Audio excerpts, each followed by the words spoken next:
નમસ્તે વિદ્યાર્થી મિત્રો, લાસ્ટ ટાઈમ આપણે ક્રિયાશીલ સમૂહમાં કીટોન સમૂહ વિશે સમજ્યા, એટલે કે કીટોનના જુદા જુદા નવા સંયોજનો કેવી રીતે બને છે, ઉપરાંત તેમનું નામકરણ કેવી રીતે કરવામાં આવે છે તે આપણે જુદા જુદા ઉદાહરણ દ્વારા સમજ્યા. તેવી જ રીતે આજે ક્રિયાશીલ સમૂહમાં આપણે નવો સમૂહ સમજીએ અને આ જે સમૂહ છે એ છેલ્લો સમૂહ છે, એટલે કે આપણે જે ધોરણ 10 માં જે જુદા જુદા ક્રિયાશીલ સમૂહ સમજવાના છે એ ક્રિયાશીલ સમૂહમાં છેલ્લો સમૂહ જોવા મળે છે. તો 5મા નંબરે છેલ્લો સમૂહ જોવા મળે છે અને કયો છે? તો 5મા નંબરનો સમૂહ છે કાર્બોક્સિલિક એસિડ.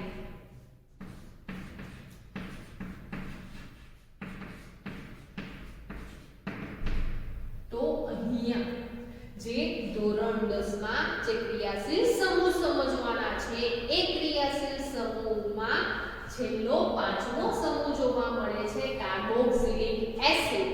તો આ જે કાર્બોક્સિલિક એસિડ છે એ કાર્બોક્સિલિક એસિડનું સૂત્ર શું છે?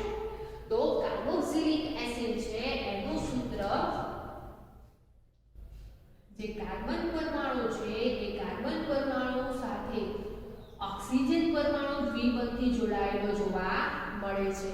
ઉપરાંત કાર્બન પરમાણુ છે એ આલ્કોહોલ પરમાણુ એટલે કે OH સમૂહ છે એ OH સમૂહ સાથે પણ જોડાયેલો જોવા મળે છે અને તેની સંયોજકતા સંતોષવા માટે જે એક ઇલેક્ટ્રોન જોવા મળે છે એ એક ઇલેક્ટ્રોન કોની પાસેથી ભાગીદારી કરે છે? તો એક ઇલેક્ટ્રોન જે આલ્કાઇલ સંયોજનો છે એ આલ્કાઇલ સંયોજનોની જે કાર્બનિક શ્રૃંખલા છે તેની સાથે જોડાય છે.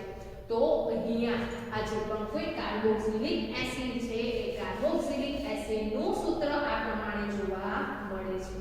આ ઉપરાંત વિદ્યાર્થી મિત્રો એવું પણ કહેવામાં આવે છે કે આ જે કાર્બોક્સિલિક એસિડ છે એ કાર્બોક્સિલિક એસિડ કેવી રીતે બને છે? તો જે કીટોન સમૂહ છે, એટલે લાસ્ટ ટાઈમ આપણે કીટોન સમૂહ વિશે સમજી ગયા છે કે જે કીટોન સમૂહ છે એ કીટોન સમૂહમાં બે આલ્કાઇલ સંયોજનો જોવા મળે છે. હવે એ બંને આલ્કાઇલ સંયોજનો સમાન પણ હોઈ શકે છે, અસમાન પણ હોઈ શકે છે. તો આ જે પણ કોઈ કીટોન સંયોજનો છે એ કીટોન સંયોજનોમાંથી એક આલ્કાઇલ સંયોજનો છે એ આલ્કાઇલ સંયોજનોનું વિસ્થાપન થાય છે, એટલે કે આલ્કાઇલ સંયોજન દૂર થાય છે અને તેની જગ્યાએ OH પરમાણુ સમૂહ જોડાય છે, એટલે કે OH સમૂહ જોડાય છે અને જે નવા સંયોજનો બને છે તે સંયોજનોને કાર્બોક્સિલિક એસિડ સંયોજનો તરીકે ઓળખવામાં આવે છે. તો કાર્બોક્સિલિક જે સંયોજનો છે એ કાર્બોક્સિલિક સંયોજનોમાં જે પરમાણુ સમૂહ છે એ પરમાણુ સમૂહ કયા જોવા મળે છે? તો પરમાણુ સમૂહમાં બે ઓક્સિજન પરમાણુ, એક કાર્બન પરમાણુ અને હાઇડ્રોજન પરમાણુ જોવા મળે છે. તો કાર્બોક્સિલિક એસિડના સંયોજનો કેવી રીતે બને છે? તો કીટોન સમૂહ છે એ કીટોન સમૂહના જે સંયોજનો છે એમાંથી એક આલ્કાઇલ સંયોજનોનું વિસ્થાપન કરીને તેની જગ્યાએ OH પરમાણુ સમૂહ જોડાય છે અને નવા સંયોજનો બનાવે છે અને એ સંયોજનોને કાર્બોક્સિલિક એસિડ તરીકે ઓળખવામાં આવે છે. હવે આ જે પણ કોઈ કાર્બોક્સિલિક એસિડ છે એ કાર્બોક્સિલિક એસિડનું નામકરણ કેવી રીતે કરવામાં આવે છે? તો કાર્બોક્સિલિક એસિડના નામકરણમાં કયો પ્રત્યય લગાવવામાં આવશે? તો કાર્બોક્સિલિક એસિડ બોલીએ છીએ તે દરમિયાન તેનું જે પણ કોઈ નામકરણ છે એ નામકરણમાં ઓઇક પ્રત્યય લગાવવામાં આવે છે, ઓઇક એસિડ પ્રત્યય લગાવવામાં આવે છે. તો વિદ્યાર્થી મિત્રો અહીંયા પણ નામકરણ સરખી રીતે થાય છે, એટલે કે જે આલ્કેનના મૂળ સંયોજનો છે એ મૂળ સંયોજનોના નામમાંથી અ દૂર કરવામાં આવે છે અને અ દૂર કર્યા પછી એની પાછળ ઓઇક એસિડ પ્રત્યય લગાવવામાં આવે છે અને જે કાર્બોક્સિલિક એસિડ છે એના સંયોજનોનું નામ કરવામાં આવે છે. તો ઉદાહરણ તરીકે સમજીએ તો ઉદાહરણ તરીકે સૌથી પહેલા આપણે મીથેન લઈએ તો મીથેન છે એ મીથેનમાંથી આપણે O દૂર કરીએ તો O દૂર કરીશું તો મીથેન કેવી રીતે લખાશે? આ રીતે લખાશે. અને હવે કાર્બોક્સિલિક એસિડના સંયોજનોનું નામ કરવું છે તો કયો પ્રત્યય લાગશે? ઓઇક એસિડ પ્રત્યય લાગે છે. તો બંને શબ્દને ભેગા કરીએ એટલે કે સંધિ જોડીએ ત્યારે કયો શબ્દ બને છે? તો તે દરમિયાન બનશે મિથેનોઇક એસિડ. શું બનશે? Methanoic acid. તો જે મિથેનોઇક એસિડ છે એ કયા સમૂહના સંયોજનનું છે? તો કાર્બોક્સિલિક એસિડ છે એ સંયોજનોમાં મિથેનોઇક એસિડનો સમાવેશ થતો જોવા મળે છે. એવી જ રીતે બે કાર્બન ધરાવતું જે સંયોજન છે ઇથેન, ઇથેનમાંથી O દૂર કરીએ તો ઇથેનને આ રીતે લખાય છે. અને ઓઇક એસિડ પ્રત્યય લગાવીએ તો તેનું નામ શું થશે? તો તેનું નામ થશે ઇથેનોઇક એસિડ. શું થશે? Ethanoic acid. તેવી જ રીતે 3 કાર્બન ધરાવતા કાર્બોક્સિલિક એસિડના સંયોજનનું નામ શું થશે? તો 3 કાર્બન ધરાવતું સંયોજન છે પ્રોપેન. પ્રોપેનમાંથી O દૂર કરીને ઓઇક એસિડ પ્રત્યય લગાવીએ તો શું નામ થશે? તો પ્રોપેનોઇક એસિડ. તેવી જ રીતે 4 કાર્બન ધરાવતું સંયોજન કયું બનશે? તો બ્યુટેનોઇક એસિડ. તો જે કાર્બોક્સિલિક એસિડ છે એ કાર્બોક્સિલિક એસિડના જે નવા સંયોજનો બને છે જેમાં કાર્બન પરમાણુની સંખ્યા જુદી જુદી જોવા મળે છે જેના નામમાં ઓઇક એસિડ પ્રત્યય લગાવવામાં આવે છે. હવે વિદ્યાર્થી મિત્રો આ સમૂહમાં જોવા મળતા જે નવા જુદા જુદા સંયોજનો છે એ જુદા જુદા સંયોજનોના સૂત્ર કેવી રીતે બને છે? તો અહીંયા સૂત્ર દર્શાવવા માટે સૌથી પહેલા આપણે શું કરીશું? તો સૂત્ર દર્શાવવા માટે સૌથી પહેલા આપણે જે કાર્બોક્સિલિક એસિડનું સૂત્ર છે એ સૂત્ર દર્શાવીશું. એટલે કાર્બન પરમાણુ છે એની સાથે દ્વિબંધી ઓક્સિજન પરમાણુઓ જોડાય છે અને એક બંધી OH પરમાણુ સમૂહ જોડાય છે અને બીજી તરફ જે આલ્કાઇલ સંયોજનો છે એ આલ્કાઇલ સંયોજનો જોવા મળે છે. તો વિદ્યાર્થી મિત્રો અહીંયા આ પ્રમાણેનું કાર્બોક્સિલિક એસિડ છે એનું સૂત્ર જોવા મળે છે. હવે આપણે પહેલો કાર્બોક્સિલિક એસિડ છે એનું સંયોજન બનાવવું છે તો એ માટે શું કરીશું? તો આ એટલે આલ્કાઇલ સંયોજન છે અને આલ્કાઇલ સંયોજનોમાં સૌથી પહેલું એક કાર્બન ધરાવતું સંયોજન કયું થશે? તો એક કાર્બન ધરાવતું સંયોજન થશે મિથાઇલ. તો આલ્કાઇલની જગ્યાએ આપણે જે મિથાઇલ છે એ મિથાઇલ સંયોજન જોડીએ છીએ તે દરમિયાન નવું સંયોજન જોવા મળે છે અને એ સંયોજન આ પ્રમાણેનું જોવા મળે છે CH3COOH. તો આ જે પણ કોઈ સંયોજન બને છે એ સંયોજનનું નામ શું થશે? તો નામ કેવી રીતે લખીશું આપણે? તો અગાઉ સમજી ગયા છે તેવી જ રીતે સૌથી પહેલા જે પણ કોઈ સૂત્ર બને છે એ સૂત્રમાં રહેલા કાર્બન પરમાણુની સંખ્યા ગણવામાં આવે છે. તો અહીંયા આ સૂત્રમાં કાર્બન પરમાણુની સંખ્યા કેટલી છે? તો કાર્બન પરમાણુની સંખ્યા કેટલી જોવા મળે છે? 2 જોવા મળે છે. એક મિથાઇલ સંયોજન છે એનો કાર્બન જોવા મળે છે અને બીજો જે કાર્બોક્સિલિક એસિડ સમૂહ જોવા મળે છે એનો કાર્બન જોવા મળે છે. એટલે કે કાર્બન પરમાણુ 2 ની સંખ્યામાં જોવા મળે છે. તો 2 ની સંખ્યા ધરાવતા સંયોજનો કયા છે? તો જે સંયોજનોમાં કાર્બનની સંખ્યા 2 છે એ સંયોજનનું નામ થશે ઇથેન. ઇથેન. ઉપરાંત અહીંયા COOH સમૂહ જોવા મળે છે, એટલે કે કાર્બોક્સિલિક એસિડ સમૂહ જોવા મળે છે. તો તેનું નામ શું થશે? તો અહીંયા જે દર્શાવેલું સૂત્ર છે એનું નામ થશે ઇથેનોઇક એસિડ. શું થશે? Ethanoic acid. તો સૌથી પહેલા કાર્બોક્સિલિક એસિડનું જે સામાન્ય સૂત્ર છે એ સામાન્ય સૂત્રમાં આપણે આલ્કાઇલ સમૂહ છે એ આલ્કાઇલ સમૂહની જગ્યાએ પહેલું મિથાઇલ સમૂહ જોડીએ છીએ ત્યારે સૂત્ર કયું સંયોજન બને છે? તો ત્યારે ઇથેનોઇક એસિડ બને છે. તેવી જ રીતે હવે નવું સંયોજન સમજીએ તો તે માટે પણ સૌથી પહેલા શું કરીશું આપણે? તો સૌથી પહેલા જે કાર્બોક્સિલિક એસિડ છે એ કાર્બોક્સિલિક એસિડનું આપણે સામાન્ય સૂત્ર દર્શાવી દઈએ. હવે જે આલ્કાઇલ સંયોજન છે એ આલ્કાઇલ સંયોજનની જગ્યાએ સૌથી પહેલા મિથાઇલ દર્શાવીએ છીએ ત્યારે ઇથેનોઇક એસિડ બને છે.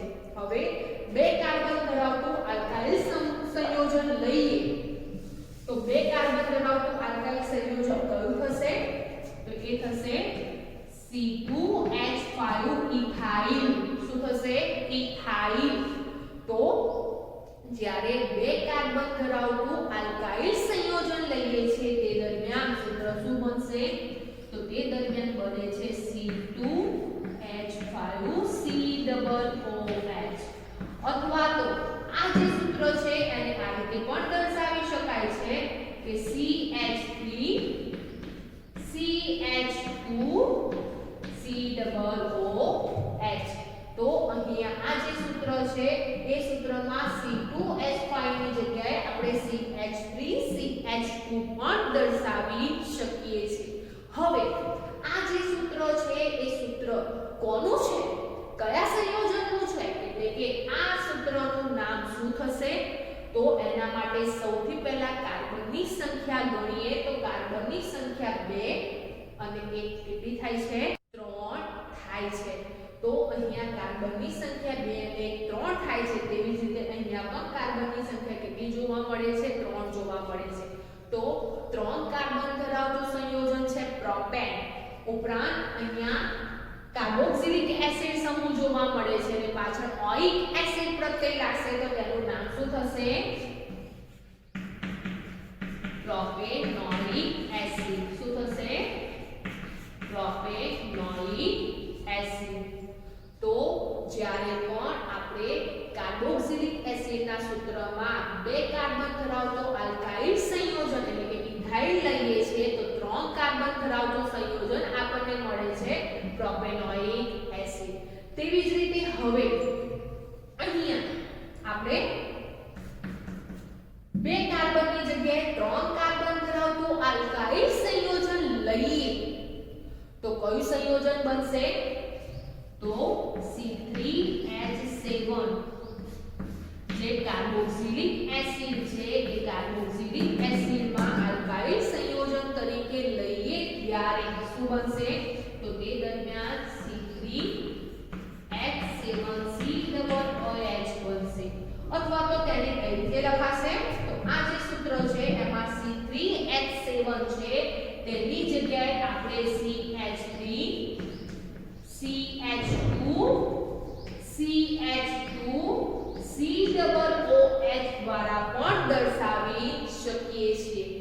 તો અહીંયા આ જે સૂત્ર છે એમાં કાર્બનની સંખ્યા કેટલી થશે? તો 3 ને 1 4 થતી જોવા મળે છે.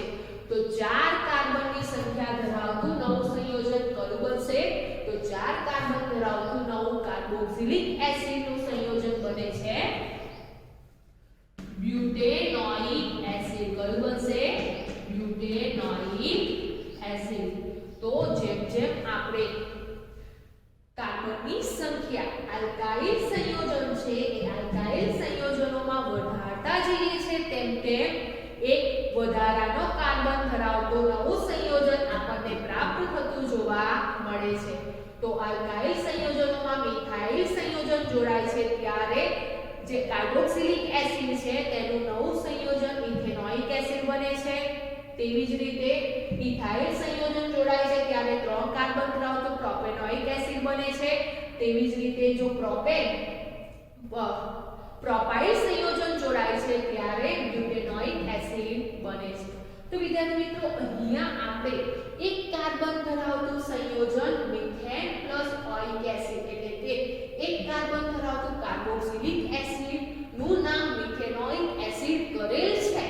તો અહીંયા તો મિથેનોઇક એસિડ છે એનું સૂત્ર તો જોવા મળતું નથી. તો શું મિથેનોઇક એસિડ કાર્બોક્સિલિક એસિડ નું સંયોજન છે? તો હા વિદ્યાર્થી મિત્રો જે મિથેનોઇક એસિડ છે એ મિથેનોઇક એસિડ કાર્બોક્સિલિક એસિડ છે એનું સંયોજન જોવા મળે છે. પરંતુ એનું જે સંયોજન છે એ સંયોજનનું સૂત્ર કેવી રીતે બને છે? તો અહીંયા આપણે જે ઇથેનોઇક એસિડ, પ્રોપેનોઇક એસિડ અને બ્યુટેનોઇક એસિડ સમજ્યા તે જ રીતે જે કાર્બોક્સિલિક એસિડ નું સામાન્ય સૂત્ર છે એ સામાન્ય સૂત્ર આ પ્રમાણે જોવા મળે છે. હવે આપણે જે જુદા જુદા સંયોજનોના સૂત્ર સમજ્યા એમાં શું કર્યું તે એમાં જે આલ્કાઇલ સંયોજનો છે એ જુદા જુદા આલ્કાઇલ સંયોજનો દર્શાવતા ગયા તે પ્રમાણે આપણને નવા નવા કાર્બોક્સિલિક એસિડના સંયોજનો મળતા ગયા. પરંતુ હવે એક કાર્બન ધરાવતું કાર્બોક્સિલિક એસિડ એટલે કે મિથેનોઇક એસિડ છે એ મિથેનોઇક એસિડનું સૂત્ર મેળવવું છે. તો અહીંયા જે મિથેનોઇક એસિડ છે એ મિથેનોઇક એસિડમાં જે અહીંયા આલ્કાઇલ સંયોજન છે એ આલ્કાઇલ સંયોજનની જગ્યાએ જે હાઇડ્રોજન પરમાણુ છે એ હાઇડ્રોજન પરમાણુ કાર્બન પરમાણુ સાથે જોડાય છે અને તે દરમિયાન આ પ્રમાણેનું સૂત્ર બને છે HCOOH. તો જ્યારે પણ કાર્બોક્સિલિક એસિડમાં કાર્બન પરમાણુ સાથે આલ્કાઇલ સંયોજનની જગ્યાએ ફક્ત એક હાઇડ્રોજન પરમાણુ જોડાય છે તે દરમિયાન એક કાર્બન ધરાવતો કાર્બોક્સિલિક એસિડનો સંયોજન બને છે અને તેનું નામ શું થશે? તો તેનું નામ થશે મિથેનોઇક એસિડ. શું થશે એનું નામ? Methanoic acid. અને આ જે મિથેનોઇક એસિડ છે એ કેવું જોવા મળે છે? તો અપવાદરૂપ જોવા મળે છે. શા માટે અપવાદરૂપ ગણવામાં આવે છે? તો આપણને ખબર છે કે જે કાર્બોક્સિલિક એસિડ છે એના સામાન્ય સૂત્રમાં આલ્કાઇલ સંયોજનોની જે કાર્બનિક શૃંખલા છે એ જોડાય છે. પરંતુ અહીંયા મિથેનોઇક એસિડમાં તો આલ્કાઇલ સંયોજનની જગ્યાએ ફક્ત એક જ હાઇડ્રોજન પરમાણુ જોડાયેલો જોવા મળે છે. માટે જે મિથેનોઇક એસિડ છે એ કેવું ગણવામાં આવે છે? અપવાદરૂપ ગણવામાં આવે છે.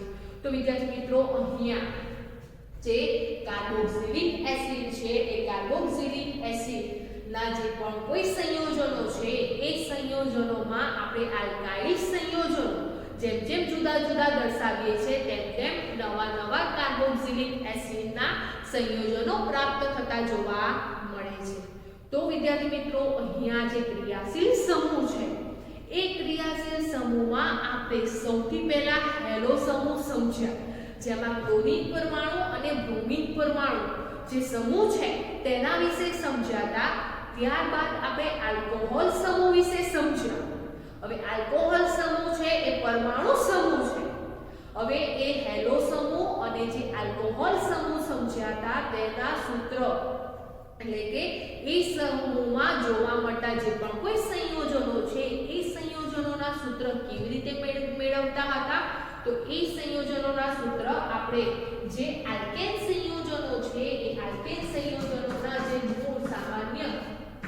મૂળ સંયોજનોના જે બંધારણીય સૂત્ર એ બંધારણીય સૂત્રમાંથી એક હાઇડ્રોજન દૂર કરીને એ જે સમૂહ છે એ સમૂહ જોડાય અને નવા સંયોજનો બનાવે છે. તે પ્રમાણે આપણે તેના સૂત્રો સમજ્યા હતા. પરંતુ વિદ્યાર્થી મિત્રો ત્યાર પછી આપણે આલ્ડીહાઇડ સમૂહ, કીટોન સમૂહ અને કાર્બોક્સિલિક એસિડ સમૂહ સમજ્યા. તો આલ્ડીહાઇડ, કીટોન અને જે કાર્બોક્સિલિક એસિડ સંયોજનો છે એમના સંયોજનોના સૂત્ર કેવી રીતે આપણે બનાવ્યા?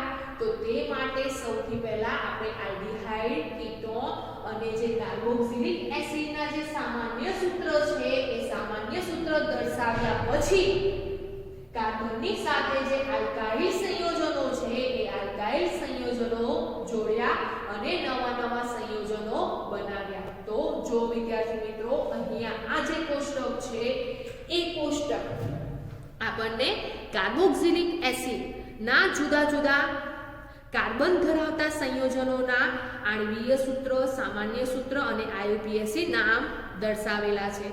તો સૌથી પહેલા તો અપવાદરૂપ તરીકે એક કાર્બન ધરાવતો મિથેનોઇક એસિડ જોવા મળે છે અને તેનું નામ થાય છે ફોર્મિક એસિડ. એવી જ રીતે બે કાર્બન ધરાવતો સંયોજન જોવા મળે છે ઇથેનોઇક એસિડ, અથવા તો આ જે ઇથેનોઇક એસિડ છે એને એસિટિક એસિડ તરીકે પણ ઓળખવામાં આવે છે. એટલે કે જે ઇથેનોઇક એસિડ છે એનું પ્રચલિત નામ છે એસિટિક એસિડ. એવી જ રીતે 3 કાર્બન ધરાવતું સંયોજન છે પ્રોપેનોઇક એસિડ અને તેનું સામાન્ય નામ થશે પ્રોપ્યોનોઇક એસિડ. તો આ વિદ્યાર્થી મિત્રો આપણે જે ક્રિયાશીલ સમૂહ છે એ 10મા ધોરણમાં જે 5 ક્રિયાશીલ સમૂહ સમજવાના હતા એ જુદા જુદા 5 ક્રિયાશીલ સમૂહ વિશે સમજ્યા.